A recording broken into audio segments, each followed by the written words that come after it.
अपने ही कर्मों को भूल जाते हैं, फिर हम उसमें लग जाते हैं। तो वो बोलते हैं ये तो मुझे समझ में आया, बोले इससे बचने के लिए इस प्रकृति में द्वैत अद्वैत दो प्रकार के नियम प्रचलित किए गए थे, आपने अद्वैत में चलेगा। बोले हाँ ये ठीक है। बोले इतना अद्वैत किया कि आपने सांसारिक तत्वों को छूना ही बंद कर दिया इस डर के मारे कि अगर हम किसी भी चीज में से लिप्त हो गए तो ऐसा ना हो माया हमें छूने, यही सबसे बड़ी गलती। बोले गलती है? बोले हाँ, क्योंकि आपने कोई भी परोपकार नहीं किया महाराज, आपने दान नहीं किया। जितना जरूरी अध्यात्म है, जितना जरूरी अपने आप को श्रेष्ठ बनाना है। कहते हैं पहले खुद कीचड़ से निकलो, लेकिन स्वयं कीचड़ से अगर निकल चुके हो तो दूसरों को कीचड़ से निकालो। ये नहीं कि स्वयं कीचड़ से निकल गए तो जाके राज सिंहासन पे जाकर पर विराजमान होकर। तो भगवान कहते हैं क्या आपने जीवन में दूसरों के हित के लिए कुछ कार्य किया? बोले नहीं। बोले क्या कभी किसी के लिए दान किया? बोले नहीं। क्या किसी की मन की चेष्टाओं को समझने के लिए कोशिश की? बोले नहीं। बोले क्या किसी को धन की ओर ले गए आप? बोले नहीं। बोले ये कार्य भी बहुत जरूरी है मनुष्य के लिए। मानव जीवन केवल तत्व ज्ञान की प्राप्ति के लिए नहीं है। अगर ऐसा होता तो शंकराचार्य जी को तो 7 वर्ष की आयु में ही पूरे तत्व प्राप्त हो चुके थे। उस 8वें वर्ष में वो देह छोड़ देते और वो 32 वर्ष की आयु तक जगह जगह मंदिर स्थापित करते रहे, ताकि उनके बाद आने वाली पीढ़ी उस मार्ग पे चलकर धर्म को स्थापित करे रहे। तब इन ऋषि को समझ में आता है। वो कहते हैं मैं माघ स्नान करने त्रिवेणी पे जा रहा हूँ, वहीं जाके मैं धर्म का प्रचार करूंगा। अब ये माघ स्नान करते हैं, माघ स्नान करने के बाद यह त्रिवेणी पे बैठ के जितने भी लोग आते हैं उन सबको समझाते हैं, बार बार समझाते हैं। कुछ लोग तो ये पागल समझते हैं लेकिन फिर भी समझाते हैं। वो एक बहुत ही अच्छा सुंदर वचन बोलते हैं, कहते हैं रे मनुष्य तूने जीवन पाया क्यों पाया यह सोच ले, तू खड़ा खड़ा क्या सोच रहा पल में प्रलय हो जाएगी, तू भगवान का भजन कर ले। अब ये सब लोग को बोलते रहते तो वहाँ एक कुछ लोग खड़े रहते, बोले आप ये क्यों बोल रहे हैं? बोले तुम मैं जो बताऊंगा शायद उस पर तुम्हें विश्वास ना हो, लेकिन ये सत्य है कि मैं श्री हरि विष्णु के यहाँ से होके आया हूँ, मुझे कुछ परोपकार करने हैं ताकि मैं लोगों उस स्थान में जाके स्थायी रूप से रह। जब आप ईश्वर के प्रिय होना चाहते हैं आप इसको इस प्रकार से समझिए। जैसे मान लीजिए कोई माता पिता है, उनका कोई बच्चा ऐसा है 4 बच्चों में से जो बिल्कुल भी दुराचार नहीं करता, यानी नशा नहीं करता, माता पिता की आज्ञा का पालन करता है, घर ही में रहता है, सदा सदमार्ग पे चलता, कोई अनुचित कार्य नहीं करता, लेकिन उसमें यह भी तो जरूरी है कि वह माता पिता के भोजन की व्यवस्था करे, माता पिता के कुल धर्म को आगे बढ़ाए, वह अपने वंश के कुल धर्म को आगे बढ़ाए। इसके अलावा वह जिस देश में जन्मा उस देश के प्रति कुछ करे, जिस समाज में वह जन्मा उस समाज के प्रति कुछ करे, यह भी एक मनुष्य धर्म है। मनुष्य धर्म अगर ये ना होता तो श्री कृष्ण भगवान को कोई जरूरत नहीं थी कि मनुष्य वहां जाके और गीता का ज्ञान देते, उनने समाज को ही तो सुधारने का कार्य किया था। रामचंद्र जी ने जितने भी भगवान ने अवतार लिए पाप को हटाने के लिए। इससे सीधा सिद्धांत ये बनता है कि अगर जितना जरूरी आत्म तत्व को प्राप्त करना है उतना ही जरूरी संसार में दूसरों का हित करना है। भगवान कहते हैं जब आप ये चीज आप दिन भर सुनते रहते हैं, आपने गानों से कि अपने आप को शुद्ध करो, ईश्वर के बताए मार्ग पर चलो, वेदों के बताए हुए मार्ग पर चलो, शास्त्र के अनुसार कार्य करो। जब मनुष्य वेदों के अनुसार बताए हुए कार्यों को शास्त्र के अनुसार करने लगता है तो उसका जीवन निर्मल हो जाता है। ये जो आप पूजन कर रहे हैं ये शास्त्र ने ही तो बताया कि माघ मास में जाके किसी मंदिर में पूजन करें, यही तो पोथी कहती, तभी तो आप माघ मास में आके भगवान का पूजन कर रहे हैं। फाल्गुन मास में फिर महाशिव का पूजन करेंगे, शिवरात्रि में भगवान का विवाह करेंगे। उनका विवाह तो उनको विवाह जैसे बंधन नहीं बांधते लेकिन फिर भी हम मानसिक रूप से उनका विवाह करते हैं, उनका पूजन करते हैं, औरतें सुहागले करती हैं। ये सब हम क्या है, हम वेदों के बताए हुए तो कर्म कर रहे हैं। लेकिन भगवान कहते हैं जब वेदों के बताए हुए कर्म कर रहे हो तो थोड़ा काम ये करो कि अगर आपके घर के सामने कोई भूखा आता है तो उसे भोजन करवाएं, आपके सामने कोई अविवाहित कन्या या पुरुष है तो उसके विवाह की सोचे। संसार में बहुत सारे ऐसे कार्य हैं जो आप कर सकते हैं जिसको करने के लिए आपको सिर्फ फिजिकल वर्क करना पड़ेगा, ज्यादा धन धान्य। तो भगवान इस कथा में पूरा ये समझाते हैं आज की में, और भगवान ये कहते हैं जिसने संसार में यह कर लिया है सही मानव में तो मोक्ष का अधिकारी वही बन गया है, क्योंकि जो संसार में निस्वार्थ भाव से दूसरों का हित करते हैं वही तो परोपकारी है। और संसार में सबसे बड़ा धर्म भी यही बताया गया है कि आप सत्य बोलिए, हिंसा ना करिए, दूसरों का भला सोचिए। भगवान कहते हैं इसके बाद बताते हैं कि ये सब तो मोक्ष प्राप्ति के लिए है। अब भगवान कहते हैं सुनो, जैसे शरीर के कुछ भाग पवित्र माने जाते हैं, उसी प्रकार से पृथ्वी के भी कुछ भाग पवित्र माने। कहने का मतलब ये है, पृथ्वी में कुछ जगह आप मान सकते हैं अपवित्र, जैसे मान लीजिए मरुभूमि है, या शमशान घाट है, या मजरालय जहाँ खुला हुआ, या इस प्रकार के जहाँ कार्य होते हैं, वो स्थान अगर आप मान भी नहीं सुनते, तो आप ये भी को आपको मानना पड़ेगा कि जहाँ गौ बांधती है, जहाँ हाथी बनती है, जहाँ भगवान की कथा होती है, जहाँ भगवान का यज्ञ होता है, वह स्थान भी तो पवित्र है। भगवान कहते हैं ऐसे पुण्य स्थानों पे इस समय पे निवास करें, यानी जो ये समय चल रहा है ना विशेष समय, इन स्थानों पे ऐसे भगवान कहते हैं भूमि के वैसे तो अगर कोई मनुष्य चाहे अपना उद्धार करना चाहता है, तो उसको हर समय ऐसे ही स्थानों पर वास करना चाहिए, जैसे मंदिर है, गौशाला है, या ऐसे स्थान। लेकिन अगर आप हर समय निवास नहीं कर सकते, हर समय बैठ के वहां पूजन नहीं कर सकते, तो भगवान कह रहे हैं जिस समय पुण्य काल हो, यानी संक्रांति चल रही है, विष्णुपदी चल रही है, एकादशी है, पूर्णमासी है, माघ महीना, वैशाख, इन समय पे तो सेवन कर ही जा सकते हैं आप। भगवान कहते हैं यूं तो जीवन में बहुत कुछ लगा ही रहता है, और वह जीवन खत्म हो जाता है, यानी जो आप कार्य कर रहे हैं, बच्चा पैदा करना, उनको बड़ा करना, उनका विवाह करना, उनके सारे कार्य, ये तो लगा ही रहता है। लेकिन इसके अलावा मनुष्य को अपने उद्धार के लिए कुछ ना कुछ करते रहना चाहिए। क्यों करते रहना? ऐसा जल की शक्ति मुनियों के अनुग्रह से तीर्थों में निवास बनाया गया है। भौम तथा मानस सभी तीर्थों में नित्य स्नान करना चाहिए, इससे परम गति को प्राप्त होता है। प्रचुर मात्रा में दक्षिणा करें, अग्निहोस्ट करें। देखिए यज्ञों का यजमान करने का ये अर्थ होता था, उस समय क्या होता था, इतनी व्यवहारिकताएं नहीं रहती थी, जो धन होता था वह सीमित धन खर्च होता था, क्योंकि लोगों का जीवन बहुत साधारण हुआ करता था, बहुत वैभवशाली जीवन बहुत कम ही लोगों का होता था। यानी आज के समय में बहुत कम लोगों का अवैभवशाली है, सभी के पास देखिए लग्जरी चीजें होती हैं घरों में, उस समय बहुत कम हुआ करती थी, तो उस समय का ये नियम है। लेकिन अगर आप आज के समय में भी जन्मे हैं, तो जितना हो सके थोड़ा बहुत करते रहिए। क्या? तीर्थों का सेवन, दक्षिणा, अग्निहोस्ट, यज्ञ। भगवान कहते हैं भूतल में कितनी भी चीजें आप कर लें, कभी पूर्ण नहीं होते, इसको पूर्ण करने के लिए मन को भली भांति काबू में कर। देखो भगवान यहाँ भी कहते हैं, जो अभी गीता में बताएंगे ना, वो यहाँ भी भगवान कह रहे हैं। उनसे कहते हैं विद्या तब कीर्ति तभी संपन्न हो सकती है जब आपका मन काबू में है। विद्या ऐसी विद्या जिससे आप ईश्वर से साक्षात बात कर सकते हैं। आत्म विद्या हो, चाहे योग विद्या हो, चाहे योग बल हो, आत्म बल हो, पूजन हो, अनुष्ठान हो, हम कहते हैं ये दुआ ही आप चढ़ा रहे हैं। आप भले बोले कांडा, लेकिन उसके लिए आपका मन भी एकाग्र होना चाहिए कि ये दुआ आपने उठाई और गणपति जी के चरणों में रखी। मानसिक रूप से यह सोचिए। भगवान कहते हैं विग्रह रूप का पूजन क्यों शुरू किया गया? इसीलिए शुरू किया गया कि शुरुआत में ही मनुष्य पहले इष्ट किसे माना जाता था? मनुष्य के लिए इष्ट वह होता था जिसे वह परम पिता ईश्वर मानता था। वह मानता था कि हम उसी के अंश हैं और लौट के हमें उसी के पास जाना है।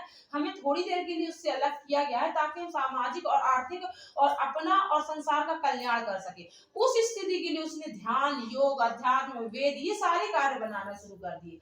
अब भगवान कहते हैं जब आप पूजन कर रहे हो तो ये याद रखें कि जो ये विग्रह है ये द्वैत इसलिए किया गया, अद्वैत से इसलिए करना पड़ा क्योंकि आप सोच सके। देखिए शुरुआत में जब बच्चा स्कूल में जाता तो सीधे शब्द नहीं लिखने लगता, थोड़ी मात्रा तो चाहिए उसको सीखने के लिए। बस उसी प्रकार से जैसे एक लोहार का काम सीखने वाला थोड़े दिन तो हथौड़ा चलाना सीखता है कि कहाँ चोट करनी और कहाँ चोट नहीं करनी, क्योंकि अगर गलत चोट कर दी तो बर्तन बनते बनते पाँव बिगड़ जाए। इसलिए ये द्वैत का सिद्धांत शुरू किया गया। अब भगवान कहते हैं जिसके मन में अहंकार, मैं कितनी पूजा है भगवान कहते हैं पूरा देश अद्वैत से द्वैत, हाँ आत्मा और परमात्मा, परमात्मा और संसार का संबंध। सही बात। मेरे ख्याल से अपने आप आज भगवान ने कैसा कहलवाया इनका संबंध, सब लोग आत्मा की तरफ जाते, सही बात है। आखिरी अध्यात्म की रास्ता निकलेगी आत्मा की तरफ, जब परमात्मा में लीन हो जाए, वरना मनुष्य जीवन का कोई मतलब नहीं। लेकिन इसके साथ में जो अपने साथ ये जुड़े हैं कर्म, अपने अपने कर्म घर के भी जुड़े हैं, सेवा जुड़ी है। आपने जो कहा पूरा साथ विवेकानंद ने कहा कि तुमने तो मुक्ति पा ली, लेकिन अगर संसार के लिए मुक्ति की अगर नहीं करोगे तो आपकी मुक्ति अधूरी रह जाएगी। नहीं, और फिर भगवान ये कह रहे हैं देखिए आप अच्छा संबंध आज भगवान ने क्या आप लोगों को स्पष्ट किया है आत्मा से, यानी जहाँ संन्यास धारण करता है आदमी, संन्यास से लेके इस संसार की सेवा भी उतनी है। हाँ देखिए, और इसमें आगे बताया कीर्ति से संपन्न है। तब कीर्ति का अर्थ होता है जैसे आप भगवान का ये कीर्तन करने पहुंच जाते हैं ना संसार में, कीर्तन करते समय भी आप आजू बाजू की चीजें देख रहे हैं, दिमाग उसमें लगा नहीं, कीर्तन करते समय एकाग्र चित्त रहोगे, सामने तो हम कह रहे कुछ खड़ा हो, उनको पता ही नहीं। जब चैतन्य महाप्रभु निकलेंगे तो और उनने जो वहाँ की मुगल शासक थे उनने उनके ऊपर कोड़े बरसाए, तो उनको उसका असर क्यों नहीं हो रहा था? वह असर किसके ऊपर जा रहा है? दूसरों के ऊपर। क्यों? क्योंकि मन में इतना पॉजिटिव हो चुकी थी, पूरी आत्मा शुद्ध हो चुकी थी गंगा जैसी, तो वो चीजें आप पे आएंगी ही नहीं। ये आनंद की अनुभूति बहुत कठिन होती है, लेकिन एक बार अगर ये अनुभूति मन में शांति हो गई तो आपके सारे कार्य अपने आप सिद्ध होना शुरू हो जाएंगे। अब भगवान कहते हैं तब करें। देखिए तब सबके बस का होता नहीं है, जितना हो सके करे। कारण क्या होता है, तब के बाद एक विशेष प्रकार की ऊर्जाएं निकलना शरीर से शुरू हो जाती है, जिसको आप संभाल नहीं पाते। उससे होता क्या, कहीं का चक्र कहीं चालू हो जाता है। इसके लिए थोड़ा ध्यान करें, चक्र के लिए नियम अवश्य सोचे, ध्यान के लिए नियम अवश्य सोचे। देखिए कथा सुनने के लिए, सत्संग करने के लिए और भगवान का पूजन करने के लिए वो सिर्फ शरीर में शक्ति और मन की स्थिति होना चाहिए। हमको रोज शंकर जी का पूजन करना, कथा सुनना, लेकिन ध्यान करने के लिए, योग करने के लिए, जप करने के लिए, तप करने के लिए, मन शुद्ध करने के लिए और उस परमात्मा में अपनी आत्मा को लीन करने के लिए बहुत सारी विधियां बताई हैं, अपने वेदों में ही बताई गई। प्राइमरी स्कूल की जो परीक्षाएं होती है वो अलग होती है, लेकिन जब आप विशेष किसी चीज की रिसर्च करने निकल जाते हैं, जैसे आप हार्ट के स्पेशलिस्ट बनना चाहते हैं या दांतों के डॉक्टर बनना चाहते हैं, तो आपको एक विशेष प्रकार की पढ़ाई करनी पड़ती है। ये इसी प्रकार से समझाया गया। अब भगवान कहते हैं जिसने माघ मास में भगवान का पूजन नहीं किया, अहो वह तो महापापी है, मुंह देखना उचित नहीं। भगवान कहते हैं उसका मुंह देखना उचित नहीं, पूजन करना तो ठीक है, पर कहते हैं इतना बताओ, मनुष्य जीवन लेके इतना शुद्ध जीवन पाकर अगर तुम ईश्वर का पूजन ही नहीं कर सकते तो तुम क्या कर सकते हो? मनुष्य जीवन क्यों पाता है? मनुष्य पशु पक्षी की योनि में क्यों नहीं पड़ता? बुरे देखो, पशु पक्षी की योनियां, बुरे देश में जन्म, अश्रद्धालुओं के बीच में जन्म, पापात्माओं के बीच में जन्म, नास्तिकों के बीच में जन्म, संशयात्मकों के बीच, केवल युक्तिवाद का सार युक्ति, ये सबसे कठिन और कलयुग में सबसे ज्यादा प्रचलन इस चीज का। क्या करें क्या ना करें, देखिए इसने स्पष्ट बता दिया, युक्तिवाद का सहारा लेने वाले ये 5 चीजें महापापों से प्राप्त होती हैं। यानी इसका जस्ट अगर अपोजिट आपके साथ हो रहा है तो यानी पाप पुण्य आत्मा। आप ये समझिए ना, आपको ये पता है कि ये खाने से बीमारी होती है, तो आप अगर ये नहीं खा पा रहे तो ईश्वर की कृपा ही आप तक नहीं पहुंच पा रही, आपके पास अमृत पहुंच रहा, विषाप से दूर हो रहा, तो क्या ये ईश्वर की कृपा नहीं? भगवान कहते हैं अगर ऐसे स्थानों पे आपका जन्म हो गया जहाँ अश्रद्धालु, पाप आत्मा, नास्तिक, संशयात्मक आत्मा, केवल युक्तिवाद, यानी वो कहते हैं ना भगवान के लिए नहा के जल चढ़ाने की क्या आवश्यकता है, शरीर तो पूरे टाइम शुद्ध रहता है। तो भगवान उनसे कहना, जब आप खाना खाते हो तो कुछ भी गलत काम करके आते हो, सीधे खाना खाए, हाथ क्यों धोते हो? उसमें जर्म्स लगे रहते हैं, यही ना डॉक्टर कहता है आप हर समय हाथ धो, नहीं तो कोरोना हो जाएगा, मास्क लगाइए नहीं तो कोरोना हो जाएगा। यानी कहीं ना कहीं तो आपको इस चीज को मानना पड़ता है कि टच में भी पाप होता है कि नहीं होता, ये सिद्ध किया बीमारी ने कि नहीं किया, जितने भी आप सबको नमस्ते करने पड़ा कि नहीं करना पड़ा। यही बात वो कहते हैं कि युक्तिवाद का जो सहारा, क्योंकि ये लोग ना हमेशा गलत रास्ता दिखाते हैं। ये कहते हैं 4 दिन पूजा कर ली हो गया पूजन, पूजन तो 1 मिनट में राम लेने से हो जाता है। नहीं, ये सब गलत बात है। क्यों गलत बात है? क्योंकि आप इतने भौतिकता में लगे रहते हैं कि आप एक बार नाम लेने से मुक्त नहीं हो पाएंगे। उसके जिसने एक बार राम नाम लिया है तो ये भी मानिए उसने सहस्त्र वर्षों तक तपस्या की। अब वो जब राम नाम लेगा तो सहस्त्र वर्षों का जो है उसके ऊपर ढक्कन तो ढका हुआ ही था, अब बस उसको उसने एक राम नाम लेके इसको यहाँ से यहाँ रखा, इसलिए वो मुक्त हो गया। आप कौन है? पहले डिब्बी ढूंढेंगे, पहले तो आपको डिब्बी ढूंढना पड़ेगी, फिर लोटा लेके आना पड़ेगा, फिर उसको व्यवस्थित करना पड़ेगा, क्योंकि आपने इतने पुण्य नहीं किए। बोले कैसे नहीं किया? आपको कैसे पता? अगर आपने इतने पुण्य किए होते तो लीजिए राम नाम, आप एक बार हो जाइए मुक्त, हम यहीं बैठे हैं। क्या ये सत्य है? नहीं सत्य है। अपनी परीक्षा आप खुद कर सकते हैं कि आप कितने बड़े भक्त हैं। देखिए इसी में आगे भगवान बताते हैं, यह मैं पुण्य का 16वां अंश है। देखो जो मनुष्य दूसरे को तीर्थ यात्रा करवाता है उसका 16वां अंश प्राप्त करता है। जो शुद्ध हृदय से भगवान की सेवा करता है वह तीर्थ यात्रा का प्राप्त करता है। जो व्यक्ति मंदिर, जैसे आज इन लोगों सुबह बहुत सारा पूरा था, मैंने कहा था आप लोग मंदिर साफ कर दीजिए, ना कीजिए शिवाभिषेक, शिव जी के अभिषेक की व्यवस्था कर दीजिए, ये भी क्या कम कार्य है? देखिए वहां उनसे है, भगवान कहते हैं इस प्रकार से आश्रय ले, माघ व्रत का पारायण व्रत अवश्य करना चाहिए। ऐसे समय में भाग स्नान ना कर कुछ ना कुछ दान करते रहना चाहिए। बेल के घी, कुमड़ा और 16 से तिल, पान, ये और शेर भर तिल, केला, बेर का कि और ये सब चीजें बहुत दान करें, प्रतिदिन दान करें, ना हो सके तो कुछ समय ही दान करें। अगर आप सूर्योदय के 4 घड़ी पहले नहीं उठ सकते तो कम से कम सूर्योदय के ही समय उठकर पूजन करें। भगवान कहते हैं ये सब करना चाहिए। और इसके बाद ब्राह्मणों को जितना हो सके जब आपका मार्ग पूर्ण हो जाए तो विशेष पूजन करना चाहिए। इससे भगवान ने ये 18 नियम बताए, इतने लंबे कि ये बहुत लंबे नियम है, इन सब के पुण्य प्राप्त होते हैं। इससे ऐसा देखो, इन नियमों का पालन करना चाहिए। साधुओं को, सन्यासियों को, ब्राह्मणों को भोजन कराना चाहिए। हाँ देखो, इसमें ये भी लिखा है सूखे मूखे चीजें नहीं देना चाहिए, यानी कहना चाहिए घर में पड़ा है कुछ उपयोग का नहीं है तो उठा के दान कर दे, ये चीज नहीं करें। जैसे आप चावल, जैसे हमें चावल बहुत प्रिय तो हम चावल छोड़ेंगे, वो चीज नहीं छोड़ेंगे जो हम खाते ही नहीं है। ये संसार की सबसे बड़ी, कहीं हम गंगा जी गए थे, फलाना फलाना हुआ था, हम ये छोड़ा, क्या छोड़ा है? क्योंकि वो हम तो खाते ही नहीं थे जीवन भर। जो सबसे प्रिय चीज हो पहले उसको छोड़ के देखिए। दान हमेशा उस चीज का करना चाहिए जिसको आप सबसे ज्यादा प्यार करते हैं। फिर कहते हैं रुई से भरा गद्दा दे, अगर यहाँ ठंड बहुत पड़ती है ना इसलिए।